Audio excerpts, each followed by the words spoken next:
Solar విద్యుత్ ఉత్పత్తికి తెలంగాణ అధిక ప్రాధాన్యతనిస్తుందన్నారు డిప్యూటీ సీఎం భట్టి విక్రమార్క. సౌర విద్యుత్ ఉత్పత్తికి సంబంధించిన ఒప్పందాలపై కేంద్రంతో చర్చించేందుకు ఢిల్లీ వెళ్లినట్లు తెలిపారు. గతంలో తెలంగాణలో 4000 మెగావాట్ల సౌర విద్యుత్ ఉత్పత్తికి కేంద్రం ఒప్పందం కుదిరిందని తెలిపారు. ఆ తర్వాత కేవలం 1000 మెగావాట్లకు కుదించినట్లు తమకు సమాచారం రావడంతో కేంద్ర మంత్రిని కలిసి చర్చించేందుకు వచ్చామన్నారు. బొగ్గు గనుల విషయంపై సాయంత్రం కేంద్ర మంత్రి కిషన్ రెడ్డితో సమావేశమవుతామని చెప్పారు భట్టి. అందరికీ తెలిసిందే, తెలంగాణ రాష్ట్ర ప్రభుత్వం సోలార్ పవర్ పైన న్యూ ఎనర్జీ పాలసీ తీసుకొని వచ్చిన దగ్గర నుంచి ప్రత్యేకమైనటువంటి దృష్టి సారించిన విషయం మీ అందరికీ తెలిసిందే.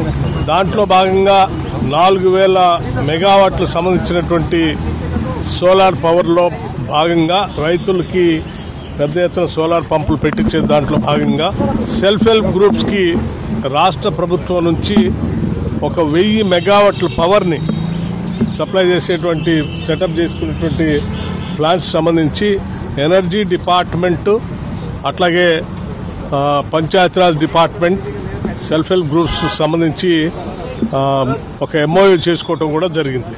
ఆ ఎంఓయూలో భాగంగా సెల్ఫ్ హెల్ప్ గ్రూప్ మెంబర్స్ అందరికీ 1000 మెగావాట్ల పవర్ని తయారు చేసి రాష్ట్ర ప్రభుత్వానికి ఇచ్చే క్రమంలో భాగంగా గతంలో రాష్ట్ర ప్రభుత్వం 4000 మెగావాట్లు ఏదైతే రాష్ట్రానికి సోలార్ పవర్లో భాగంగా ఇవ్వటానికి సిద్ధపడిందో దాంట్లో కుదించి 1000 మెగావాట్లకే కుదించినటువంటి సమాచారం అందిన వెంటనే మేము కేంద్ర ప్రభుత్వాన్ని కలిసి గౌరవ మంత్రివర్యులు ప్రహ్లాద్ జోషి గారిని కలిసి దాన్ని తిరిగి 4000 మెగావాట్లుగా ఉంచాల్సిందిగా వారికి విజ్ఞప్తి చేయడం జరిగింది.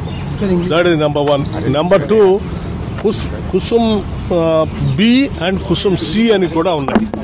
కుసుమ్ బికి సంబంధించి కూడా మేము ROFR ల్యాండ్స్, అంటే రాష్ట్రంలో దాదాపు 6 లక్షల ROFR ల్యాండ్స్, అంటే గిరిజనులకి రాష్ట్ర అటవీ హక్కుల చట్టం ప్రకారం ఆనాటి ప్రభుత్వాలు పంపిణీ చేసినటువంటి భూముల్లో వ్యవసాయం చేసుకోవటానికి కావలసిన విధంగా అక్కడ అడవిలో ఉంచి లైన్లు వేయటానికి అవకాశం లేకపోవటం వల్ల, అటవీకి సంబంధించిన అధికారులు దాన్ని అనుమతించకపోవటం వల్ల, వాళ్ళ భూములు పంచినప్పటికీ పట్టాలు ఉన్నప్పటికీ కూడా వ్యవసాయం చేసుకోవడానికి కావాల్సిన పవర్ అందుబాటులో లేకపోవటం వల్ల చాలా పెద్ద ఎత్తున నష్టపోతున్నారు. కాబట్టి తెలంగాణ ప్రభుత్వం ఇందిరా గిరి జల వికాసం అనే ఒక పథకాన్ని కొత్తగా తీసుకొని వచ్చింది. దాంట్లో భాగంగా ఈ ROFR ల్యాండ్స్ సంబంధించినటువంటి వాళ్ళందరికీ అక్కడే సోలార్ పంప్ సెట్లు పెట్టి ఆ సోలార్ పంప్ సెట్స్ ద్వారా వాళ్ళకి డ్రిప్ ఇరిగేషను, స్ప్రింక్లర్ ఇరిగేషను, అట్లాగే హార్టికల్చర్ వాళ్ళతో ప్లాంటేషన్ చేసేటువంటి ఒక కొత్త స్కీమ్ని తెలంగాణ రాష్ట్ర ప్రభుత్వం ప్రకటించడం కూడా జరిగింది.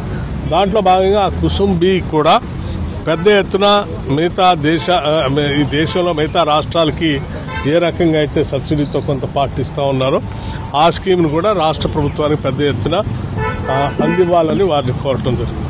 అట్లాగే కుసుమ్ సికి సంబంధించి కూడా 1,00,000 పంప్ సెట్లకి ఇళ్లకి సంబంధించి కుసుమ్ సిలో కూడా కన్సిడర్ చేయమని చెప్పడం జరిగింది.